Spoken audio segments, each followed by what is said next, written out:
Yesterday, the euro edged up on mixed inflation data as expected. The inflation rate in the euro area rose in April, underlying that price pressures remain strong. At the same time, the core consumer price index fell to 5.6% from 5.7%, meeting analysts' forecasts. Nevertheless, the European Central Bank is widely expected to raise interest rates by 50 basis points as there is no clear evidence of easing inflation pressures. After all, the regulator aims to ensure the timely return of price stability to protect the economy from the serious adverse effects of monetary policy tightening. The banking sector is already under pressure from high interest rates. In addition, yesterday's data showed that demand for loans from households decreased to 2.9% in March from 3.2% in February. All these lends weight to the central bank's concerns that the banking crisis has hit the European economy. Today is going to be a volatile trading day as the macroeconomic calendar includes the Fed's decision on interest rates. Economists predict the regulator will lift the key rate by 25 basis points. The biggest question is whether the US Central Bank will announce a long-awaited pause in its interest rate hiking campaign. If so, the euro, the British pound, stock indices, and Bitcoin will gain strong upside momentum. However, given that the latest statistics from the United States, namely data on manufacturing activity, factory orders, as well as the labor and housing markets, have been rather upbeat, the Fed is unlikely to call a halt to further rate increases amid persistently high inflation.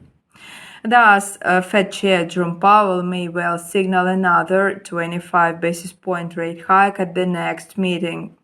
In this case, the greenback will gain value, thereby weighing down on risky assets, stock indices, and other trading instruments.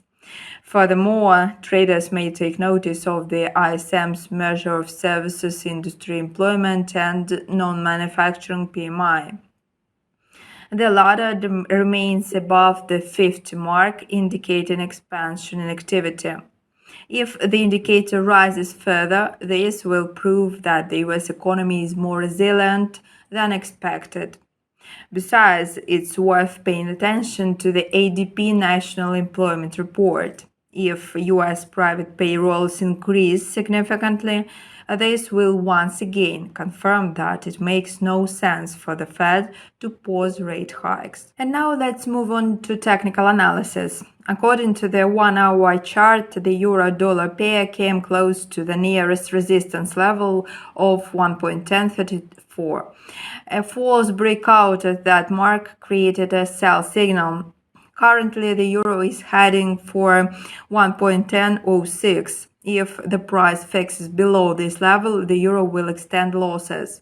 Thus, I recommend going long amid a false breakout at 1.0976 or on a rebound at 1.0944.